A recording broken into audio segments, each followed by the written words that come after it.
আসসালামু আলাইকুম। বনকথায় নতুন করে সবজির চাষ চলছে। শীতকালীন সবজিগুলো হারভেস্ট হয়ে গেছে। লাউ গাছের এই অবস্থা, লাউ গাছটা অলরেডি মৃতপ্রায়। বেগুন গাছগুলো রয়েছে, বেগুন ধরে আছে। বেগুন গাছ আসলে অনেক দিন থাকে, যে কারণে বেগুন গাছগুলো এখন আর কাটা হবে না। এদিকে দূরে একটা বেড বানানো হয়েছে, যেখানে ঢেঁড়স দেওয়া হবে এবং মাঝে ডাটা দেওয়া হবে। ঢেঁড়স আর ডাটার বেড এখানে।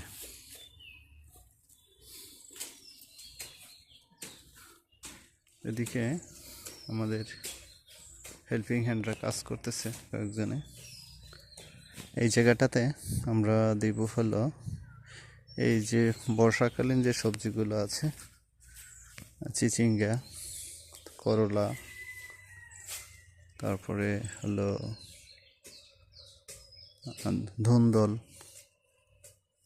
তারপরে হলো ঝিঙা, এগুলো এখানে দিব। মাঝে মাঝে কিছু ডাটা শাক এখানে থাকবে। এদিকে এই মিষ্টি কুমড়ার গাছগুলোতে তেমন ফলন হয়নি, মাটিতে বেয়েছে। একটি বড় সমস্যা হলো এখানে ভ্রমর আর মৌমাছি, তাদের যে হুল ফোটানোর কারণে এই লাউ গাছগুলোতে প্রচুর লাউ এসেছিল, শতাধিক লাউ, যে চারাগুলো মারা গেছে।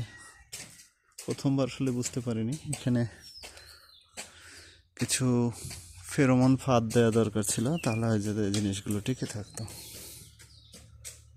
তো এটাই আর কি ভুল হয়েছে। এখন এখানে পুরো জায়গাটা বেড তৈরি করা হবে। জঙ্গল আবর্জনা যেগুলো হয়েছে, বেগুন গাছ, তারপরে কিছু ওই যে মরিচ গাছ, তারপরে দেখি কিছু আখের চারা হয়েছে কয়েকটা, লেবু গাছ টাছ আছে, সেই গোড়াগুলো সুন্দর করে পরিষ্কার পরিচ্ছন্ন করে দিয়ে এখানে নতুন করে সবজি চাষ করা হবে। মাঝখানে কিছু চারা দিয়েছি হলো পুঁইশাক গাছগুলো উঠেছে। এই যে এরকম বিভিন্ন জায়গায় চারা দিয়েছে। কলার এই সারিটা এদিক থেকে রয়েছে। আম গাছগুলোতে মাশাআল্লাহ আম আসছে। তো এখানে এই যে একটা লেবু গাছ বড় হচ্ছে।